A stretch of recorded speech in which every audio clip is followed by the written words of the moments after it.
Madness global viewing public. It's time for another action-packed, fun-filled, not award-winning episode of Monday Madness. I'm Scott Gunn, coming to you live from the Executive Directory in Cincinnati, Ohio. That's the Executive Directory of Forward Movement. And I'm here with Tim Schenck, who's coming to you also live from the Rectory in Palm Beach, Florida. That's the Rectory of Bethesda by the Sea. Hello, Tim. Wow, that was quite an introduction. Thank you, Scott. Yes, we are fresh off another snub by the Academy. Yeah, they just didn't want to roll out the purple carpet for us. Nope.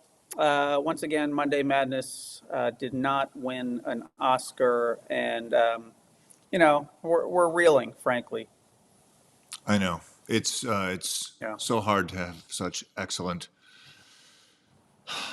production quality and be snubbed again. But anyway, we can get over it and move on.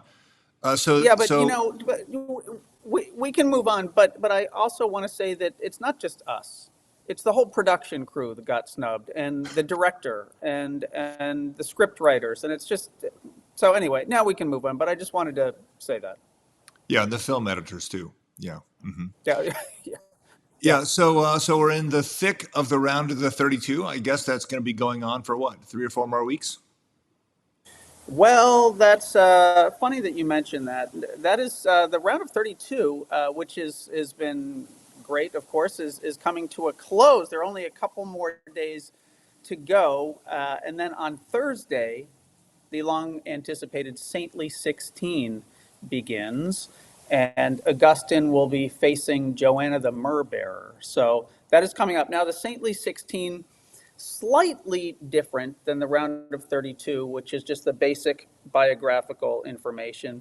In the Saintly 16, for those of you who have not participated in Lent Madness before, we get what we like to call quirks and quotes. And so our celebrity bloggers will be digging in and sharing some perhaps legends about their saints, and also some quotes either about or by the saint in question. Yeah, so it's another opportunity for learning. And of course, the other key difference is there are 50% as many saints this time around. That is some good mathing right there. And yes, it's true. We're down from the round of 32 to the Saintly 16. So as you indicate, cut right in half. All thanks to the Lent Madness global viewing and voting public.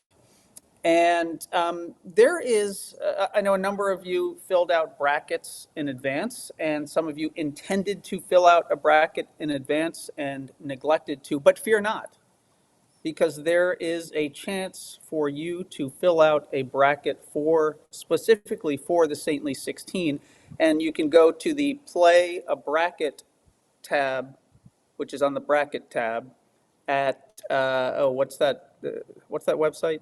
Oh, the URL? It's the URL, yes. www.lentmadness.org. Is that right? So I've heard. Okay. Well, hopefully it's flashing on the screen, because that was warp speed.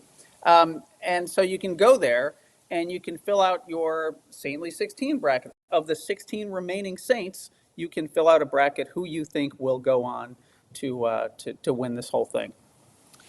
That's great. And what else do we have this week? I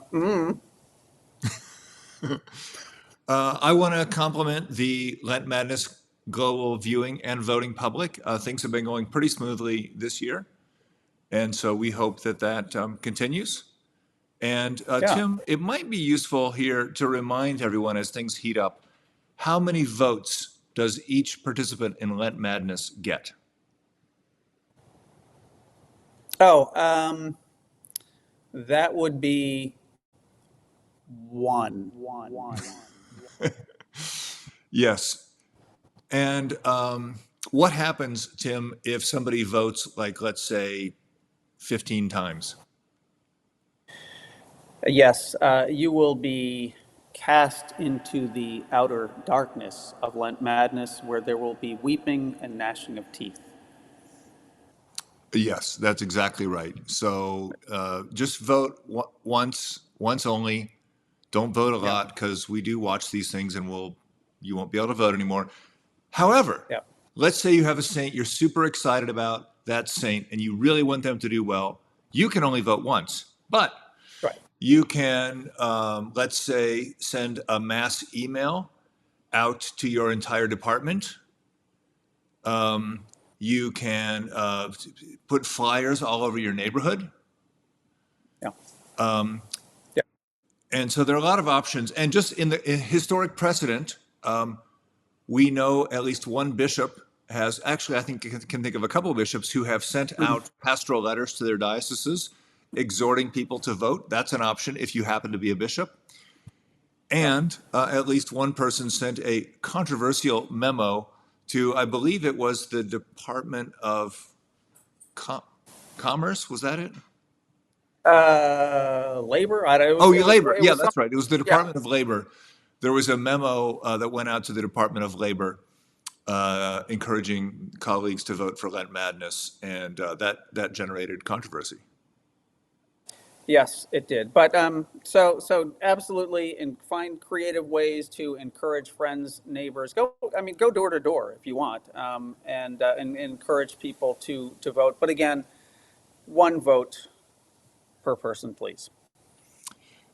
Fair enough. No, that's an excellent reminder and a very timely reminder. And speaking of timely, I believe there's only one thing left to say. Happy Lent. Happy Lent.